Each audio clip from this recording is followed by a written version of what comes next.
Emma, thank you so much for joining us. We're so thrilled to be with you here today. Thank you, I'm so happy to be here. So take us to the beginning. You've been an entrepreneur and a fashion lover from a very young age. You actually started your paper route when you were 12 and used it to buy fashion magazines, right? It's so true. I'm a fan of fashion, first and foremost. You know, I loved everything about fashion growing up in London, the supermodels and the designers, and I was just infatuated with it. But I actually never thought that I would start a fashion business. I knew I wanted to work in fashion, but you interned at Gucci, right? Yeah, I did. It's really interesting. You know, I interned at Gucci. I interned at a lot of places. I feel like I've had a lot of jobs before getting to where I am right now. Mm-hmm. But you also dropped out of college along the way, right? Yeah, you know, it's so interesting because being in fashion, what I was seeing is that I just learned so much more doing these work experience placements than I was getting from the college experience. And, you know, it was just one of those things where I made that decision, and I look back on it, you know, I think that there are reasons to stay in college, of course, having that security of an education, but for me, I just felt like, you know what, I just need to hit the ground and get in and meet people and network, and fashion is still a little bit like that business. You know, there's no formalized education that is going to bring you into, you know, the world of fashion. The industry, and so for me, that was just my path, and it worked out. Yeah, no, there's definitely two schools as an entrepreneur. There's the MBA path, and there's the master's, and then there's the life MBA path, which is what you chose. It's so true. Fast forward to today, you're at the helm of 3 global powerhouse businesses, and Forbes, our publication, recently named you one of America's richest self-made women. So you're the CEO of Good American, founding partner of Skims, and also work on Safely with Kris Jenner. So tell us a little bit about your day-to-day, how you prioritize juggling all 3 of those businesses, and you know, how tremendous that success has been. Well, you know what, it's the part I like about it is the self-made part, right? I've been working, as you quite rightly say, I've had a job since I was 12 years old, and I really haven't stopped. And, you know, I've worked really hard to be in the position that I am now with these businesses. I'm extremely fortunate to have the business partners that I do in Chloe and Kim and Kris, because they are the most incredible entrepreneurs themselves. But above all, you know, what my role is first of all, it's different in each company. You know, at Good American, I'm the day-to-day CEO. At Skims, I work actually as the Chief Product Officer. And at Safely, I'm in a completely different role again, because we have an incredible CEO with a lot of consumer experience that runs that business. And so I'm much more on the product and ideas and marketing side of that business. But you know, for me, what I love is product. I like creating, I like ideas, and you know, I happen to be very good at really just knowing what I don't know. I'm very good at surrounding myself with great teams and great people, and so no day looks the same for me. You know, it's like nobody speaks to me when things are going well.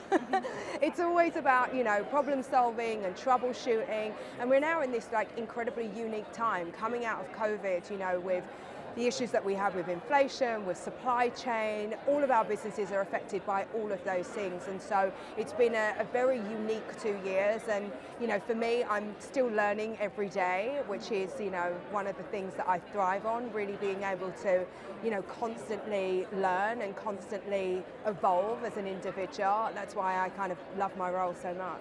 Yeah, and I mean, we do have to speak to the tremendous success that we saw with Good American, right? It's named one of the most innovative companies, and you were named to Time's most influential list as well. But on day one, I think there was $1 million in sales, right? Can you tell us a little bit about what that experience was like, and what kind of led, what do you think, you know, there's an element of luck and being in the right place at the right time, but there's a lot, like you said, a lot of hard work. You've been working since you were 12 years old. So what were the building blocks or other lessons that business owners and founders can kind of take with them to, you know, try to recreate some of that success? Well, I honestly believe that innovation is really key. What we do at Good American is different from any other fashion business out there.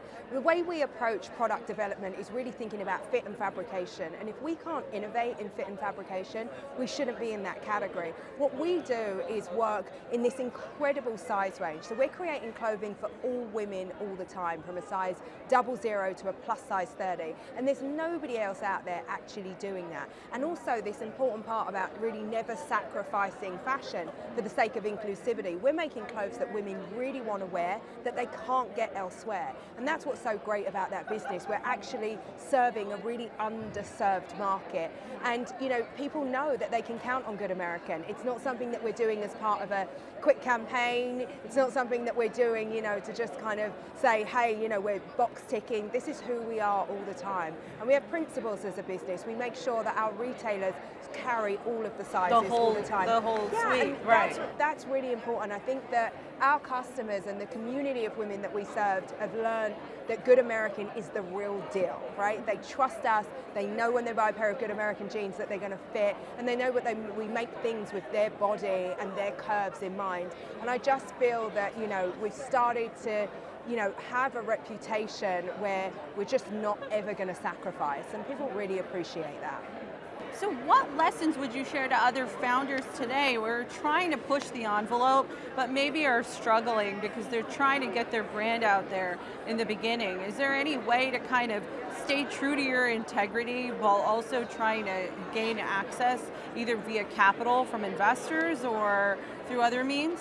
I do think so. We're in such a unique time right now that, there are incredible tools out there that allow us to create businesses from our bedrooms, right?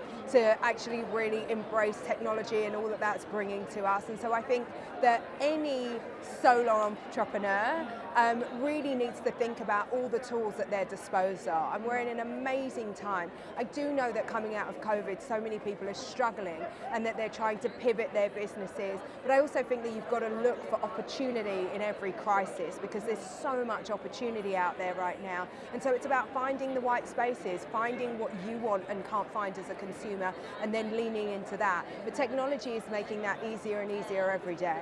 And philanthropy is a big part of your mission with the 15% pledge. You're the chairwoman. Can you tell us a little bit about that? It's been a tremendous amount of success with a relatively short amount of time. It's so incredible because the 15% pledge is America's fastest growing nonprofit, and I'm particularly proud of it. I have to say it was not my idea. It was founded by an incredible woman called Aurora James. And the idea behind it is that, black people make up nearly 15% of the population in America. And so we're really working with retailers to have them take 15% of their buy, their annual spend, and redirect that to black-owned businesses. What's so incredible about the pledge is that we've created $10 billion of opportunity for black-owned businesses with the likes of Nordstrom, Sephora, Ulta, Bloomingdale's, all having taken the pledge. And it's meaning that so many more entrepreneurs are getting access to wholesale, to retailers that they may have otherwise been overlooked. And so I just think that, for me, we talk so much about DE&I in our businesses, about, diversity, about inclusion.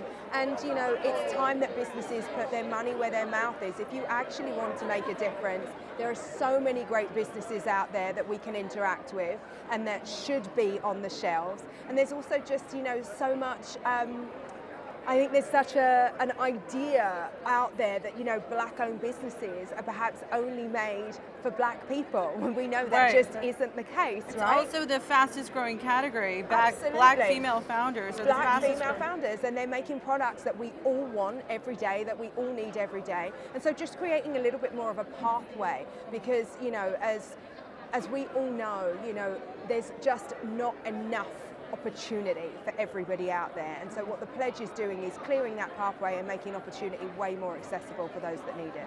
You're also the first black female investor judge on Shark Tank. I am. Yeah, congrats. Tell us about that experience. Well, it's so interesting. And why it appealed to you. You're not busy enough running 4 businesses, Apparently 3 businesses? not. Apparently I needed another thing to add to the businesses and the kids and the whole thing.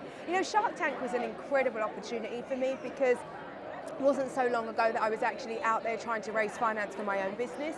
And we know how hard that is for females, right? There are just not that many funds, not that many VCs actually, again, plowing money into female-founded businesses. And that shrinks even further when we look at black-owned businesses, black female-owned businesses, right? right. So it's like this kind of trickle down is just so It's the sad. fastest growing, but yet the capital isn't there to support them. It just isn't there to support it. And so in my way, I thought about Shark Tank as an opportunity, not only to invest in those businesses, but also to showcase them, to get more black people coming through on that show, that there are these like great ideas that will be great for everybody. And I'm really, really proud to say, you know, I made 5 or 6 investments on the show, all females, which was like so incredible.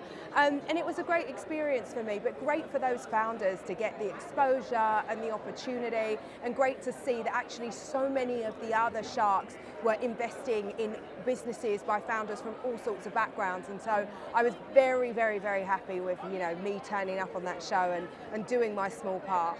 So we're almost out of time. I like to end on a lightning round. So really quickly, if you could leave entrepreneurs with one of your fail-safe piece of advice, what would it be? You know, it's, I think that my big piece of advice is you gotta have a thick skin, right? Coming out of the pandemic, being an entrepreneur, hiring people, firing people, the ups and the downs and everything that it brings, it's not all glossy.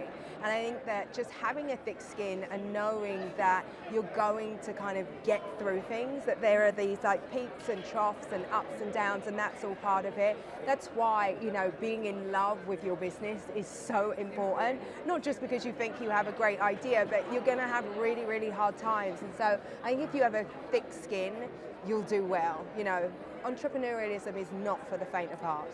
Got it. And last question, what's one thing in your industry or not that's overhyped and one that's underhyped? Oh, don't even get me started on crypto. You know, crypto is to me, you know, NFTs, I'm like, to me, like, no, I'm like, skip it.